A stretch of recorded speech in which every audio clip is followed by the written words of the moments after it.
Brother Priest. Kastirayappa used to always call me my master and my teacher. The real pride of the master and the teacher is that his own students excel him. Last year,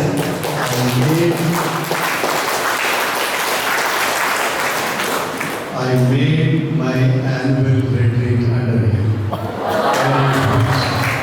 And the whole thing was on ecology. Whole retreat for the diocesan clergy. And I was sitting through here. And every time he speaks, he has always some new dimensions to convey. You know, this is imagination, creativity, and most of our imagination and creativity are lost in a uniform training. You know, that being said, I'm really so proud that I learned a lot of new things. Renewed my commitment to environment and ecology. Okay. Now, after listening to mysticism, prayer, praise, contemplation, let me start with the light vein. There was an American who visited India. He was there in Delhi. So he happened to meet Selvaraj. I picked up a conversation with him. Selvaraj, where are you from? I am from India. My dear fellow, that's written on your face. India is such a vast continent. From which part of India are you from? The Selvaraj did not understand the question. He only understood the part. And he said, looked at himself up and down and said, all my parts are from India.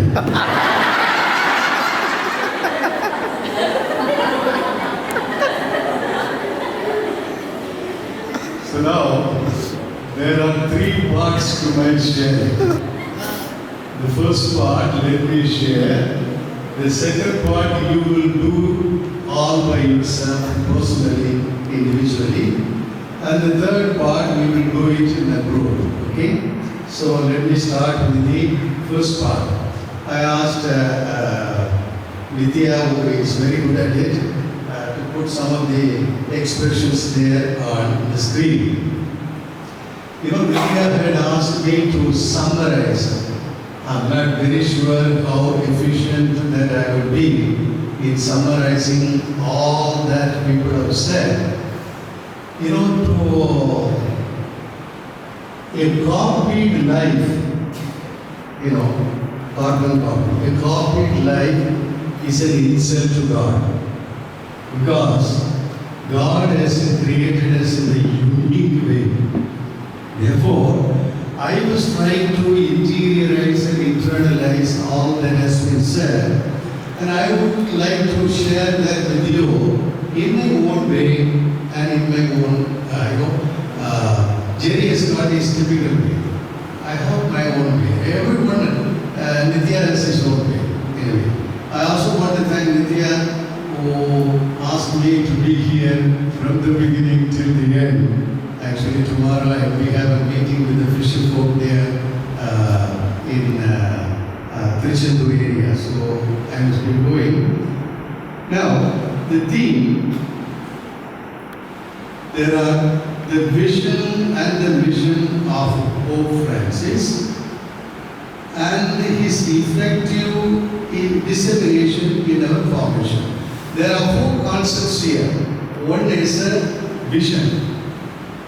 Second one is mission. And whose? Pope Francis.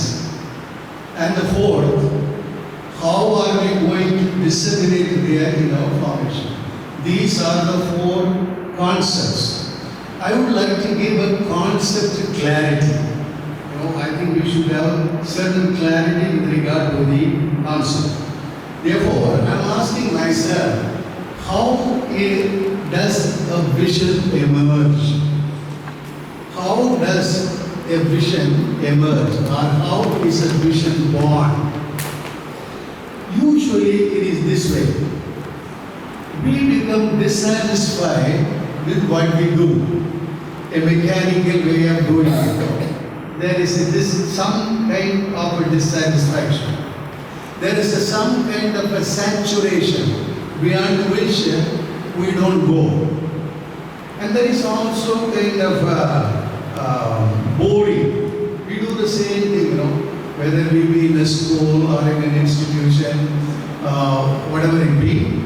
So there is, and this dissatisfaction, what is boring is an invitation for change.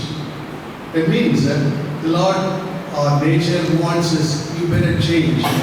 You can't be on doing, this. You don't have what, in other words, in the secular terminology, they call it, there is no job satisfaction. You are getting bored. And some people who are dissatisfied, they come together. They share their dissatisfaction. But it is only negative. They begin to analyze, why are we dissatisfied with what we do? Maybe in the school, maybe in another institution, charity institute, all that. So there is an analysis. You remember that Amardas spoke about the analysis, socio-cultural, political analysis. You analyze. Analyzing, you go to the roots of this dissatisfaction. You don't stay at the superficial level, You go to the roots of that. And then, by analyzing, you also get a new kind of a dream, a new kind of a vision. In other words, this is the past, this is the present. If you go on doing what you are doing, the future also travels in the same line. Whereas, after your analysis, there is a rupture, there is a break. This is the past, this is the present, and the future takes a rupture. There is a continuity, there is as well as a discontinuity. Both of which there. We are rooted in the past, we cannot simply throw off. So there is also a rupture. A nation without a vision perishes. An institution without a vision also will perish. A man without a vision also will perish. He will not be able to contribute anything worthwhile, to the society. Now, this being said, this is general. What about vision in an area of the divine? You remember the Acts of the Apostle, chapter 2, if you read 17, the vision of Joel on Pentecost, the Spirit will be poured on you, and then your sons and daughters will prophesy. Your young men will see vision, and your old men will dream a new vision, a new prophecy for a change. Now, coming to Jesus, how did this new vision evolve in him? Take the dramatic Jordan experience, The Spirit came down on him. He was standing in solidarity with the people. And who are these people? The sinners, the outcast, the downtrodden, the marginalized, the exploited, and the people living in the periphery. It is in solidarity. Therefore, the God experience, it doesn't come in a vacuum. In solidarity with these people, the Spirit comes down, and there is the symbol of water. Water is a symbol of equality. Wherever you pour water, there will be always equal. There is no hierarchy. Only when there is a hierarchy, there is a conflict, there is a tension, there is a struggle, and all that. So now, Jesus received the Spirit, therefore open to the Spirit, and then he evolves a kind of a vision from this deep experience. Once again, my dear friends, this experience, the depth experience or the deep experience is a pure gift from God. It was given to him by the Father. And this experience, he went on deepening this experience, broadening this experience, heightening this experience through prayer. Early morning, he will go there to a lonely place to pray. Late in the evening, he will pray the whole night, and the fourth watch of the night, that means 6 o'clock in the morning, he will come. Therefore, it's not one dose at one time. This experience needs to be continuously renewed. And then he will go there for a kind of a purification. After baptism, where does he go? I think Rayappa referred to that. He went to the desert. And he was with the wild beasts. They ministered, kind of angels ministered. With this new vision, from top to bottom, he comes there to the synagogue in Nazareth. And he gives the vision statement taken from Isaiah. Actually, due to lack of time, I do not want to go into the text. He did not read the text as it was. Here and there, at least in 2 places, he changed the text. He doesn't speak about negative thing. And also wounded, healing to the wounded and all, he will kind of vomit, and then he will come to something very positive, social. Now, he gives, when he said, today, this is fulfilled. They all looked up to him. What he was going to say next. But this is dramatic. There is a dramatic change. This did not last long. He spoke about the widow of Sarepta. He spoke about Naaman the leper. People who all looked at him, they became very furious, angry. They wanted to kill him. And in verse, Luke chapter 4, verse 29, they wanted to throw him down headlong. But he passed through them. Now you see, the very communication of the vision irritates people. Because you are speaking a different language. You are not bound by territories. They thought that the Jesus was there only for the Jews. And he brings 2 people who are not non-Jews, living in non-Jewish territory. Naaman, the widow of Sarepta. So, I think vision itself is frightening to people.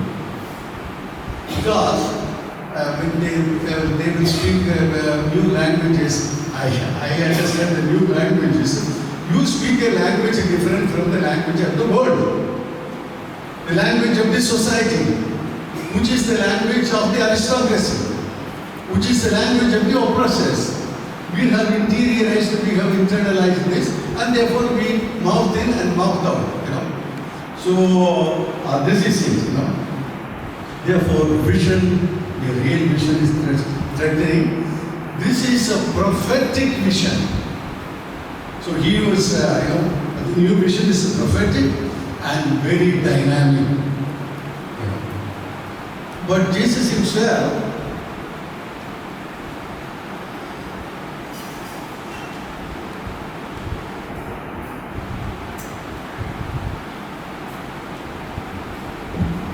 sometimes Jesus himself had doubts with regard to what he was doing.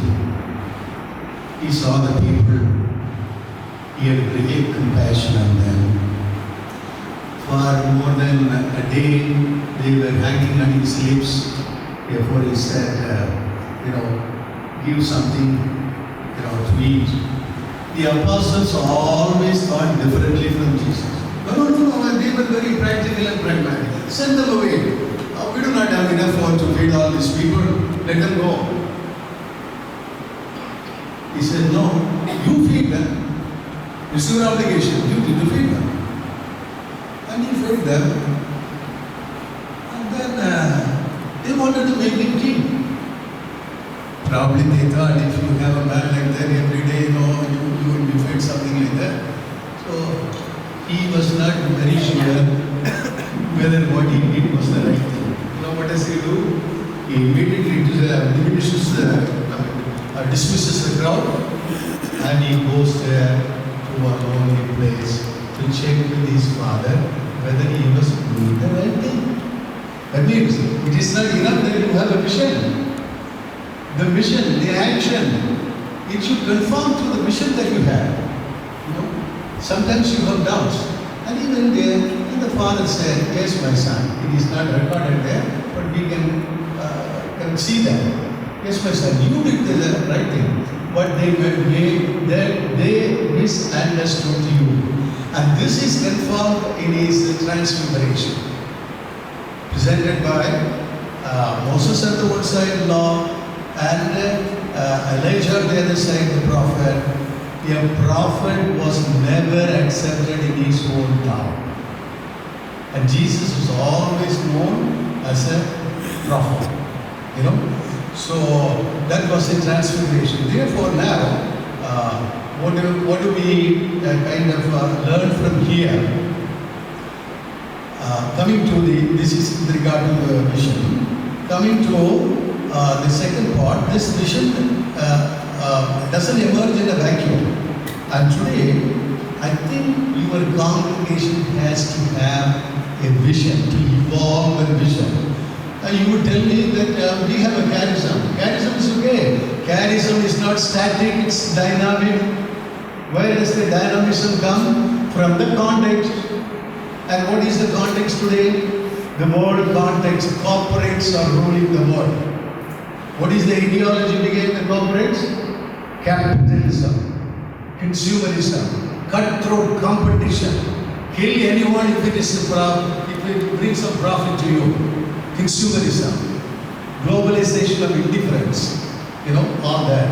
Now, against this background, we need to see, so they will destroy environment, they will destroy ecology.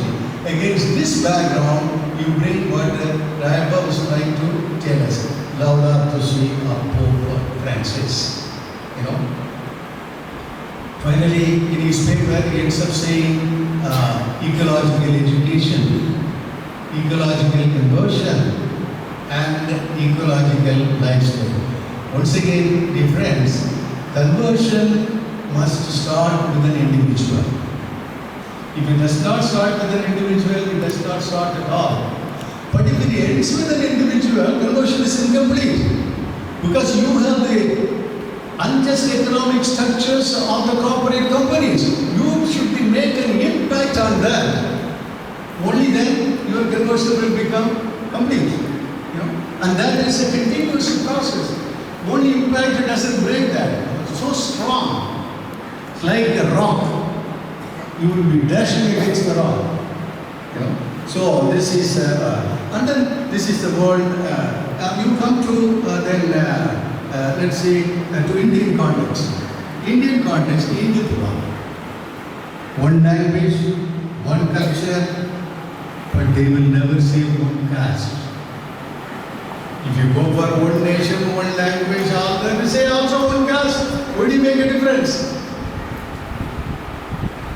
Bundle of contradictions. He goes there to America and says, beef export here, beef export here. This is how he speaks, that Modi. Beef export here. He does not stand first. And any fellow who has a beef meat, they lynch him. Bundle of contradictions. So now, against this background, one culture, you bring what Amarnath said, multi-religious context, multicultural context. What are we going to do? How are we going to address this problem of Hindutva? Remember, the corporate companies and the saffron ideology, they are together in exploiting our country. saffron ideology to enter here, And these fellows need their money for their election. They are, both of them are thieves together, to plunder our country. So this is what. Now, each congregation should have a new vision, taking into account the charism, the world context, the Indian context, and your own local context. So, and this vision once again, even your charism is not static, dynamic. It will keep on changing. Substantially, it will remain the same. But then it will be modified according to the changing situation, so forth. The clarity with regard to vision. Now, this vision, I said, the second part of this vision is a prophetic vision. And I would say Jesus was identified as a prophet. He was never identified as a priest. They wanted to make him king, but he was not identified as a king. People said, a great prophet is arisen among us. And he himself accepted that he was a prophet. No prophet is held in respect in his own country. Remember the very inaugural address, he earned enmity. Now, what is this prophetism? What is the task of a prophet? The task of prophetic ministry or the prophetic mission is to nurture, is to nourish, and evoke a consciousness and a perception alternate to the consciousness and perception of the dominant culture, the culture of the oppressor. As Paulo Freire would say, what normally we do, we kind of interiorize the culture of the oppressor as our own, and then the oppressor becomes our model to follow. So the task of the prophetic ministry is to nurture, is to nourish, and evoke consciousness and perception. Perception brings, perspective. Perception brings performance. Lead us to performance. Alternative to the consciousness and perception of the dominant culture around. And my own professor, Selvaraj, I took really great interest in the Bible because of him. And another professor is Francis Pereira in Pune. And then he would say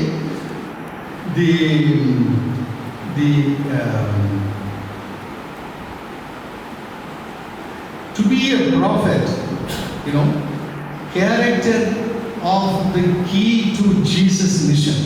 That Jesus was a prophet is the key to understand Jesus. Therefore, the prophetic character is the key to Jesus' mission, and the title prophet describes the Jesus of history. And therefore, today, what is a predominant is not the prophetic function. It is the priestly function and the kingly function. Therefore, under the overarch, the other two, we don't deny the other two functions. But I think even the priestly and the kingly should be directed, oriented towards this prophetic function.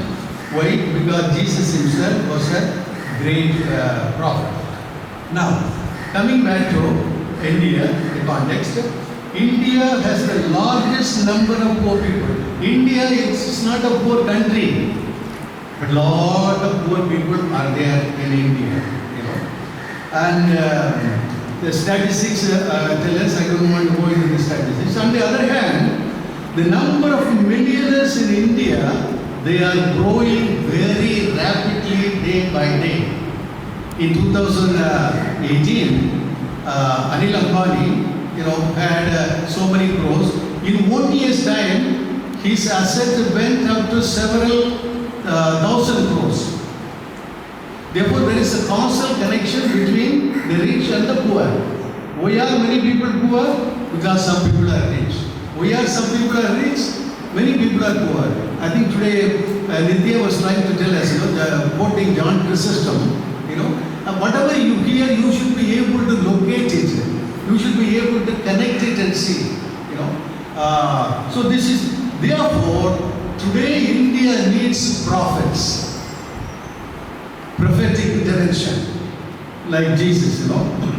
The Indian church could make a difference, or the Christian community in India could make a difference by its prophetic intervention for the creation of a just, equal, or equitable, human and humane society, or humane country, if you want. Therefore, the prophetic intervention for justice is intimately related to evangelization. That famous quote from Justice in the World, number 6, action on behalf of justice and participation in the transformation of the world fully appear to us as a constitutive element of the preaching of the gospel.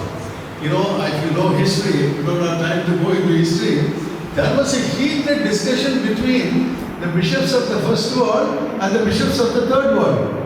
They said, don't put constitutive. Constitutive means, what does it mean?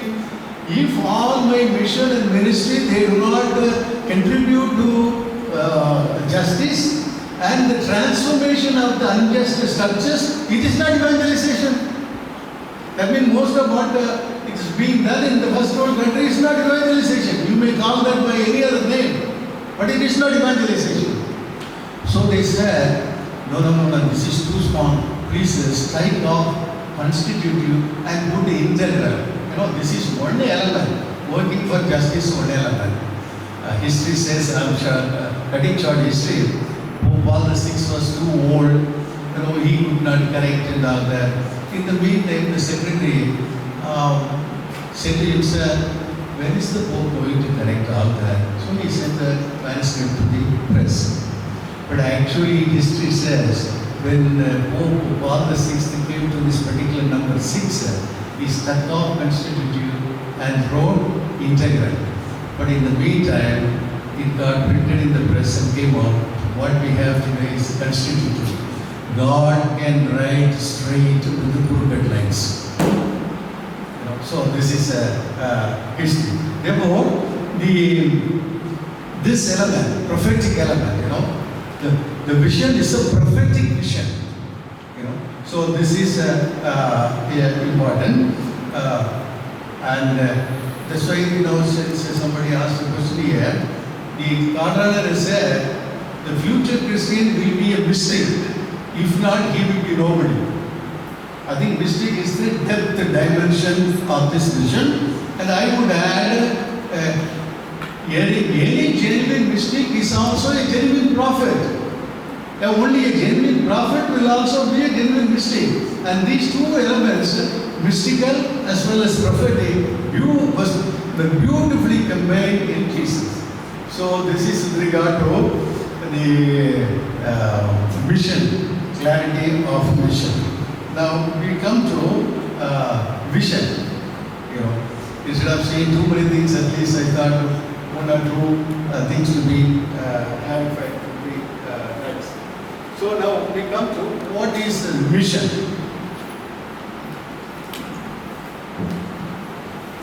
See, what is mission today? And how do we, as formators, fulfill the mission in today's context in the light of Pope Francis? He had a vision, and I will come to him afterwards. The answer to this question, we should go back to Jesus himself. He is our model, Who was a dreamer, unacceptable to people in power, both religious and secular. Religious, secular aristocracy